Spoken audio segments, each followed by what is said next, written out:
नमस्कार, news for nation देख रहे हैं आप। मैं हूं आपके साथ रश्मि। बिहार के डिप्टी सीएम तारकिशोर प्रसाद के गृह जिले कटिहार में करोड़ों का काला खेल खेला गया है। आपको बताएं, कटिहार के स्वास्थ्य विभाग में स्वास्थ्य व्यवस्था से जुड़ी एक मैनेज टेंडर ने करोड़ों के घोटाले को अंजाम दिया है। ऐसे में सवाल उठता है कि आखिर अधिकारियों में इतनी हिम्मत कहां से आई कि उन्होंने इस खेल को अंजाम दिया है। दरअसल कटिहार स्वास्थ्य विभाग में साल 2012 से 9 अक्टूबर साल 2020 तक 13.50 प्रति वर्ग मीटर के दर में सफाई का टेंडर दिया गया था, लेकिन अचानक ही 10 अक्टूबर साल 2020 से लेकर 9 जून 2021 तक उसी टेंडर को 63.63 के दर से कर दिया गया था और अब फिर उसी सफाई टेंडर को 10 जून से पुराने रेट के दर से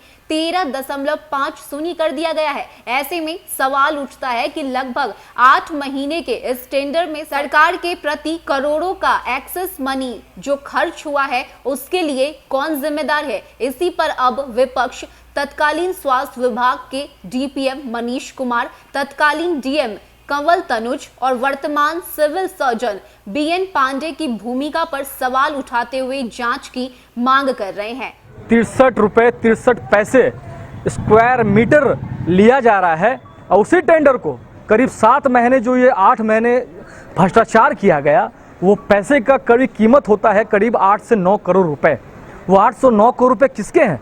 वो कटिहार की आम जनता का मेहनत का पैसा। कोई बोलने वाला नहीं। कटिहार के एमपी चुप, कटिहार के विधायक चुप। हमें समझ में नहीं आता है क्या कोई जिम्मेदार बचा भी है कि नहीं। और फिर देखिए 2021 का नया टेंडर जो आया है फिर 13 रुपए स्क्वायर मीटर। तो फिर वो 8 महीना कटिहार के डीपीएम की मिली भगत, कटिहार के सीएस की मिली भगत और उस समय के तत्कालीन जो कटिहार के डीएम थे कंवल तनुज जी, उनकी मिली भगत है। ये 8 करोड़ रुपए क्या जनता के पैसे किस तरह लूटा गया? क्या कोई चुप है? कटिहार चुप है? क्यों नहीं सदन में क्वेश्चन उठाया गया?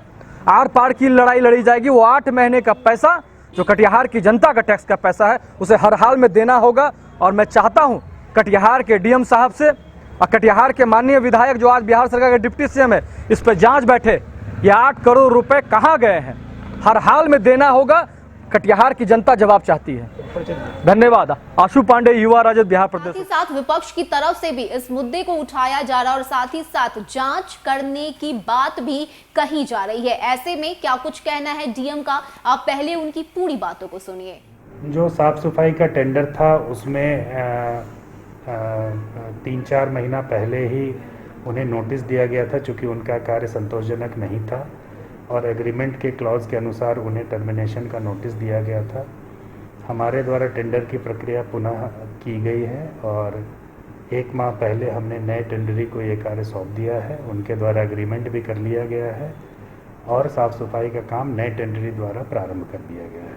पिछले और इस बजट का भी बड़ा अंतर हो रहा है। बजट का ये बड़ा डिफरेंसेस बहुत ज़्यादा है। ये तो टेंडर की प्रक्रिया है। पिछले बार जो टेंडर हुआ था उसमें वो टेंडर जो अवार्ड हुआ था वो जो राशि थी प्रत्येक स्क्वायर फीट की वो, और इस बार जो हुआ है उसमें अंतर है।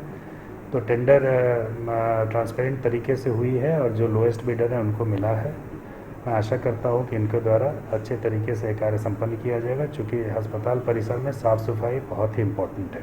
तो साल 2012 में सफाई को लेकर एक टेंडर निकाला जाता है और 8 महीने के बाद ही इस टेंडर में जिस तरह से बदलाव किए जाते हैं, ऐसे में अब सवाल तो अधिकारियों पर उठ रहा है कि आखिर अधिकारी को किसने इस बात की इजाजत दी कि आप अपनी मर्जी से टेंडर को बदल दीजिए। और यही वजह है कि अब विपक्ष की तरफ से भी कई तरह के सवाल उठाए जा रहे हैं। आपको बताएं कि कटिहार डिप्टी सीएम तारकिशोर प्रसाद का गृह जिला है और यही वजह है कि अब कई तरह के सवाल उठ रहे हैं और सवाल उठने लाजमी भी है कि आखिर अधिकारियों ने करोड़ों के इस खेल को अंजाम कैसे दिया।